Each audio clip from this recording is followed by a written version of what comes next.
नमस्कार दोस्तों, स्वागत है आपका हलाहल विश के दूसरे भाग में। पिछले भाग में हमने जाना कि समुद्र मंथन से निकला हलाहल विश केवल एक पौराणिक कथा नहीं था, वह हमारे प्राचीन ग्रंथों में छिपा हुआ विश्व विज्ञान, जैव रसायन और यौगिक शरीर रचना का गहरा संकेत था। हमने जाना कि नीलकंठ केवल एक उपाधि नहीं, बल्कि एक जैविक और वैज्ञानिक प्रक्रिया का प्रतीक है। और यह भी देखा कि आधुनिक टॉक्सिकोलॉजी, डिटॉक्सिफिकेशन, एंटीवेनम, योग निद्रा और मंत्र विज्ञान, ये सभी अवधारणाएं हजारों साल पहले हमारे ग्रंथों में संकेत रूप में मौजूद थीं। लेकिन कहानी यहीं समाप्त नहीं होती। अब प्रश्न यह उठता है कि हलाहल वास्तव में क्या था? क्या वह विश्व किसी बड़े परिवर्तन की शुरुआत था? चलिए शुरू करते हैं आज का वीडियो। अब आते हैं आधुनिक विज्ञान की सबसे दिलचस्प खोज पर। पिछले 50 सालों में विश्व विज्ञानियों ने अद्भुत चीजों की खोज की है।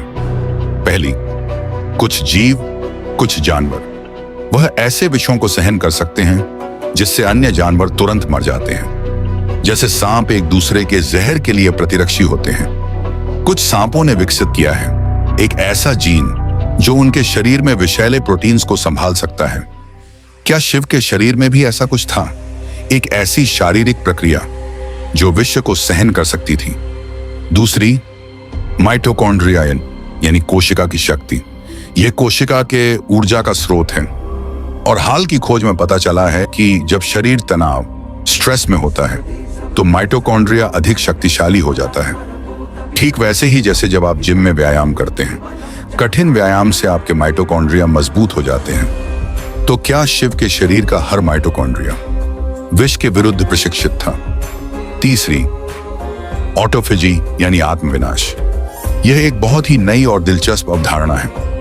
ऑटोफेजी मतलब है कोशिका अपने आप को, अपने ही क्षतिग्रस्त हिस्सों को खा जाती है और पुनः नए बनाती है। यह शरीर की आत्म सुधार की प्रक्रिया है। और यह प्रक्रिया कब तेज होती है?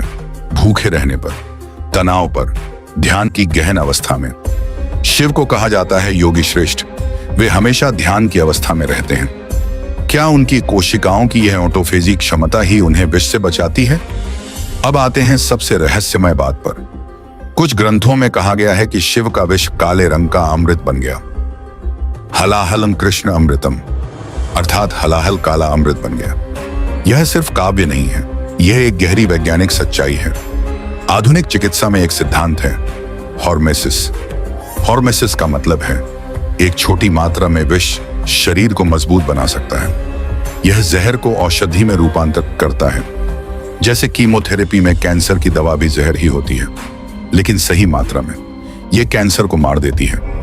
तो क्या शिव के शरीर में वह विष शिव के शरीर को मजबूत करने में लग गया? लेकिन यहाँ एक और महत्वपूर्ण बात है। शिव को वैद्यराज, चिकित्सा विज्ञान का जनक कहा जाता है। वास्तव में आयुर्वेद के जनक धन्वंतरी, लेकिन धन्वंतरी को शिव का ही अवतार माना जाता है। और आयुर्वेद में कहा गया है, सर्वे शर्करा अमृतम सर्वे विषय भेषजः, अर्थात हर मीठी चीज अमृत नहीं है और हर विष दवा नहीं है, लेकिन सही ज्ञान के साथ विष को दवा में बदला जा सकता है। और शिव के पास वह ज्ञान था। अब आते हैं वर्तमान समय पर।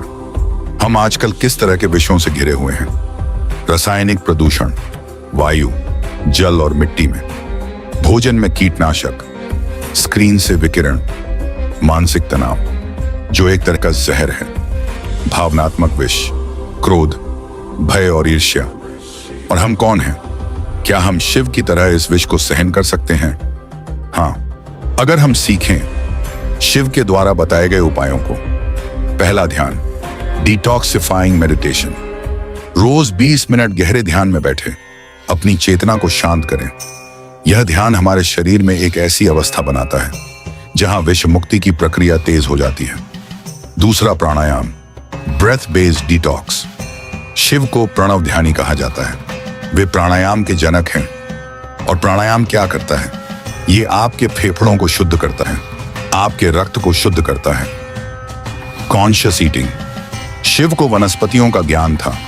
उन्होंने सीखा कि कौन सी जड़ी बूटी, कौन सा पदार्थ कितनी मात्रा में जहर को तटस्थ कर सकता है। आजकल हम इसे कहते हैं डिटॉक्स फूड। लहसुन, अदरक, हल्दी आदि। चौथा, आत्मज्ञान, सेल्फ अवेयरनेस। शिव ने समझा कि विष केवल बाहर नहीं है, विष अंदर भी है, मन में, विचारों में।